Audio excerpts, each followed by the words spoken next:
ئەوەی قورآنی کرد.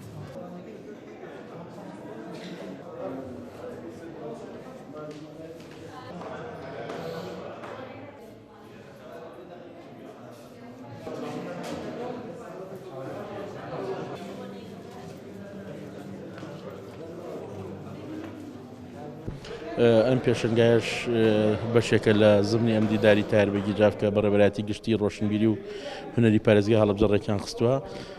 ئەم پێشنگایە بریتە لە 15 وێنەی هونەرمەندی جوانەمەرگ ئەزغەر هەڵەبجەیی کە لەم ڕۆژانەشە لە بەردەم بەڕێوەبەراتی لە باخچەی بەڕێوەبەراتی گشتی ڕۆشنبیری پێکەرەکەی دانرا.